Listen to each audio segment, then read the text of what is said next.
Pour cette semaine, nous recevons ici le directeur de la migration professionnelle du ministère de l'Emploi, de la fonction publique et des lois sociales, et ce en la personne de Fenta Rangia Tinarsou. Bonjour à vous.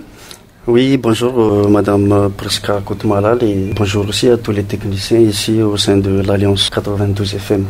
On a deux mots-clés, migration, profession.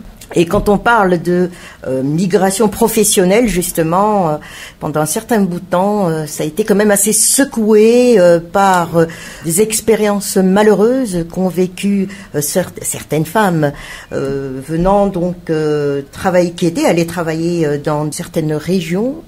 Et des décisions ont été prises, entre autres, comme le fait d'arrêter toute opération de migration de travailleurs. Est-ce que cela encore tient aujourd'hui? Oui, merci de m'avoir posé la question. Tout d'abord, j'aimerais expliquer les processus qui ont entamé l'État, qui a motivé l'État à prendre les décisions.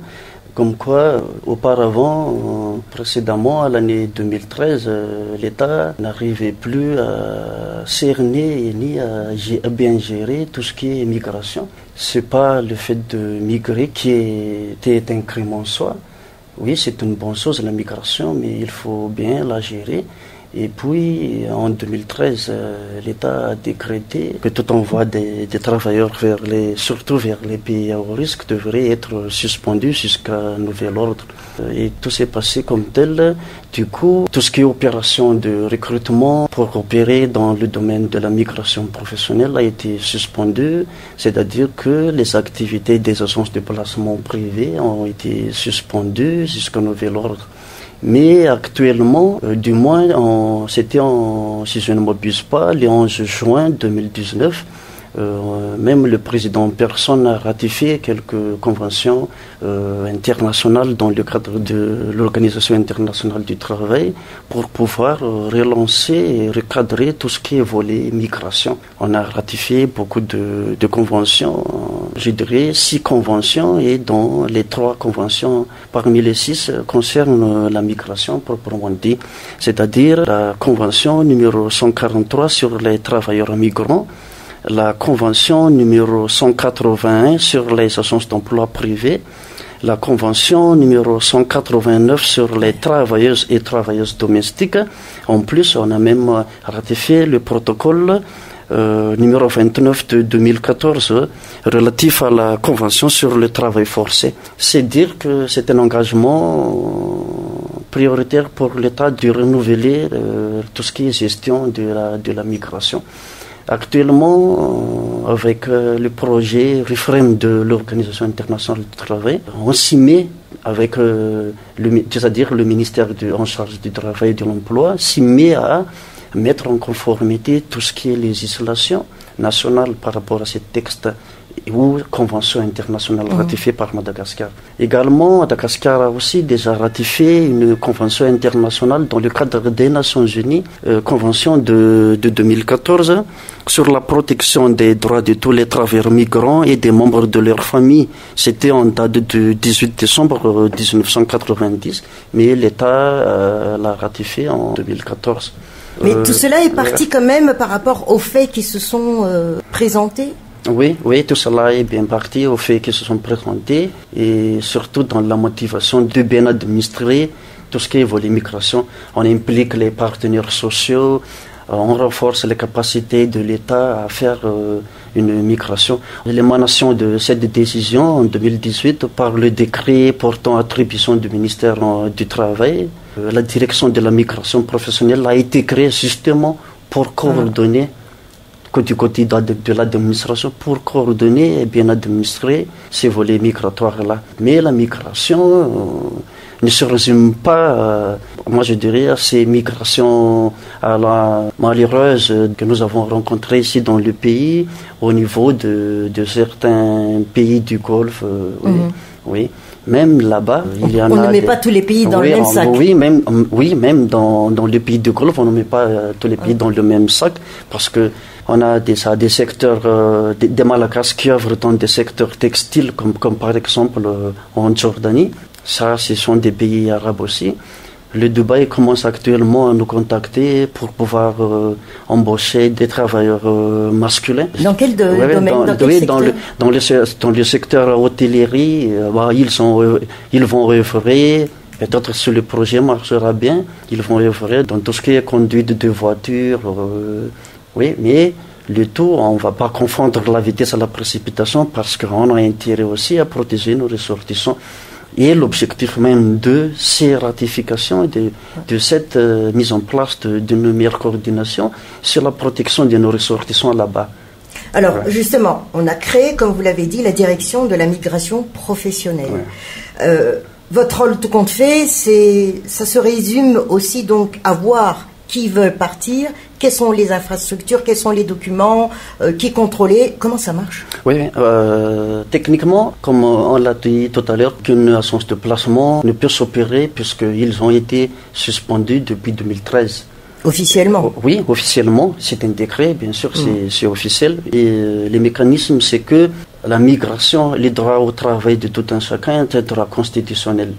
Tout un chacun a alors le droit de se déplacer n'importe où, dans n'importe quel pays. Et vis-à-vis de cette liberté-là, l'État impose quelques conditions. Actuellement, le ministère vérifie les dossiers avec plusieurs ministères même, c'est-à-dire on vérifie les dossiers de tous les candidats qui veulent partir à leur initiative et qui ont été recrutés directement par des employeurs à l'étranger et qu'ils doivent fournir tous ces papiers-là, qu'ils n'ont pas été recrutés par une personne interposée ou par une structure. Même de ces la crédibilité de ces demandeurs, on vérifie sur place. On a le ministère des Affaires étrangères qui vérifie tout ce qui est offert à l'extérieur par voie des ambassades que nous avons là-bas.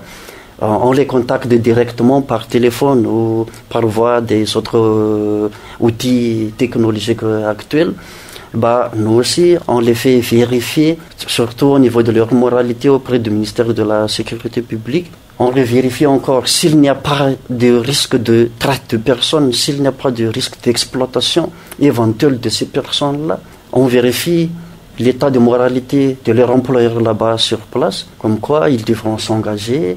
Et puis cet ordre a été donné par le président lui-même en 2019 par un communiqué pris en Conseil des ministres. C'est-à-dire que pour les pays arabes, l'événement était que l'État a pris la décision de rapatrier tout ce qui a été en détresse là-bas. On a rapatrié ces personnes en détresse, victimes de traite de personnes. Et puis le président a dit que suite aux doléances des gens qui sont restés là-bas, puisque leur boulot se passe bien là-bas, c'est pas tout le monde qui souffre là-bas. Et ils ont demandé au président qu'est-ce qu'on va faire si on désire rester ici, puisque nous on mène une bonne vie avec notre patron ici. Oui, le président a par décision prise en Conseil de ministres que désormais les personnes qui déclarent qu'ils n'ont pas été victimes d'exploitation abusive vis-à-vis de leur employeur, vis-à-vis de quelques personnes que ce soit, ont le droit de retourner s'ils sont en position de vacances ou de congés ici au pays.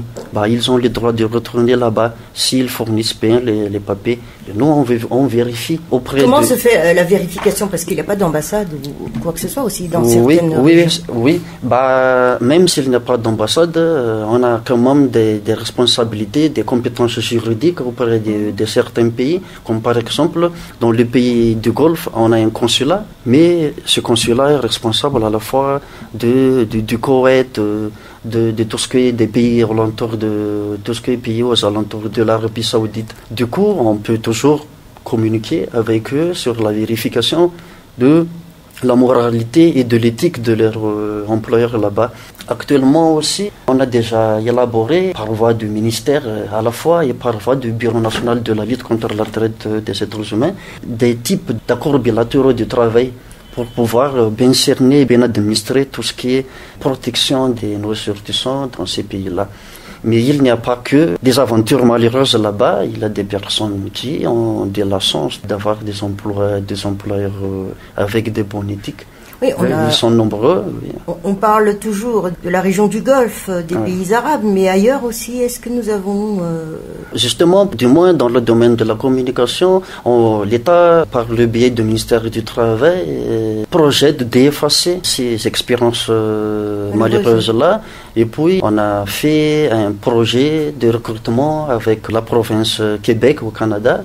Ça va démarrer pour cette année. Les entreprises vont recruter les candidats ici. C'est possible que c'est à partir de demain, du moins au plus tard pour cette semaine, que la communication et la vulgarisation ainsi que la publication de ces informations-là vont être à la portée de tout le monde.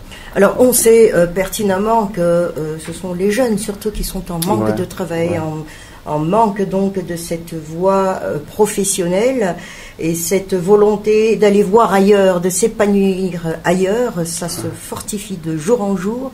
Alors comment faire un tri? Oui, puisqu'on coopère avec d'autres pays, est-ce que vous avez une part de responsabilité pour dire cette personne, oui quand même, non? Pour le triage des personnes qui vont aller là-bas, bien sûr, on a notre mot à dire sur ces projets parce que c'est conjoint, c'est bilatéral sur les profils des candidats, on a intérêt aussi à équilibrer tout ce qui est fuite de cerveau et de compétences vis-à-vis des... Et peut-on donner tort à ces fuites de cerveau et de compétences, tout compte fait?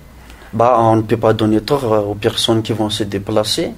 Oui, ils ont tous les droits de le faire, mais nous, dans la position de l'État, en tant que membre de cette organisation étatique, on a toujours intérêt à faire l'équilibre parce que ici aussi, on a un besoin énorme. C'est pas l'État qui va encourager que telle personne va se déplacer là-bas, oui. Mais dans ce projet avec le gouvernement québécois, c'est un travail temporaire. C'est-à-dire qu'il y aura des retours d'investissement pour Madagascar puisqu'ils ne vont pas rester éternellement là-bas. Du coup, à leur retour, ils vont pouvoir explorer et exploiter toutes les compétences qu'ils ont eues au Canada. Oui. Alors, si l'on revient un peu sur ces agences de recrutement, vous avez dit qu'il n'en existe plus. Est-ce que c'est dû à cause de leur existence non conforme ou est-ce que c'est donc non validé par le ministère de tutelle ou est-ce le fait qu'il a eu ces rencontres malheureuses? À la fois, le ministère ne valide pas les demandes de licence de ces personnes qui désirent faire une activité de placement ici à Madagascar. On ne valide pas encore, du moins encore ça. C'est-à-dire que, comme je l'ai dit tout à l'heure, que vis-à-vis de la ratification des conventions qu'on a ratifiées, on a intérêt à mettre en conformité nos textes nationaux. Et les agences d'emploi privées sont dans le collimateur de ces mises en conformité-là. Ouais. Oui, peut-être que pour cette année, si il y a eu des sanctions parce qu'il y a eu quand même question d'argent. Oui, bien sûr. Il y a eu des poursuites au niveau des instances judiciaires. Il y a eu des enquêtes. Dans les expériences à partir de 2013, il y a eu des poursuites vis-à-vis de ces personnes qui se disent être des intermédiaires. Mais en fin de compte, dans la plupart des cas, ils arnaquent les personnes. Ils arrivent même à s'impliquer dans les réseaux sociaux pour pouvoir mettre des troubles et pour pouvoir faire des propagandes trompeuses sur tel emploi.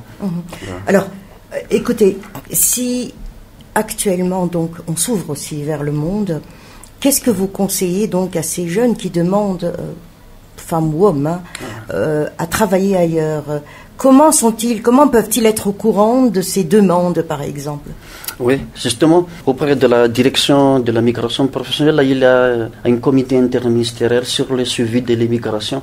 Au sein de ce comité, on projette actuellement de faire quelques manuels de procédure sur le volet migration, surtout professionnel, manuels de procédure pour que les gens puissent avoir la certitude que telle offre d'emploi n'est pas fictif ou non.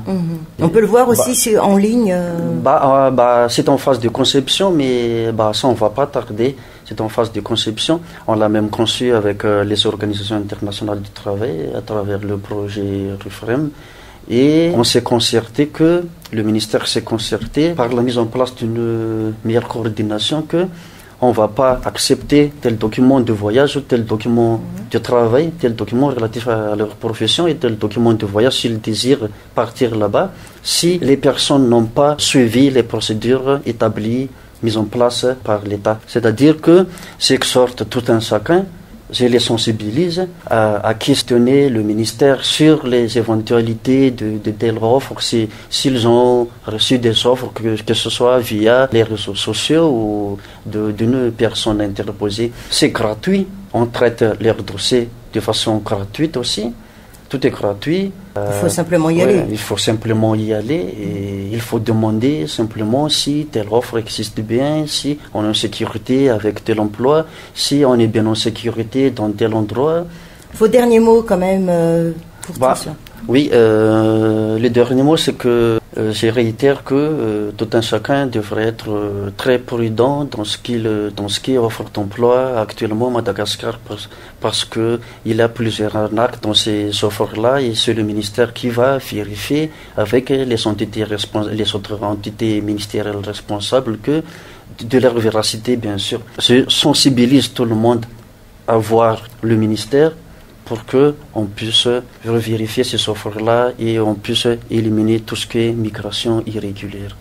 C'était M. Fenta Randia Tinarsou, directeur de la migration professionnelle du ministère du Travail, de l'Emploi, de la fonction publique ainsi que des lois sociales. Et merci à vous de nous avoir partagé ce sujet quand même qui mérite d'être suivi quand même, étant donné que le marché du travail s'ouvre et ce ne sont pas les jeunes qui demandent, que ce soit d'ailleurs au sein même du pays qu'à l'extérieur. Merci à vous. Merci.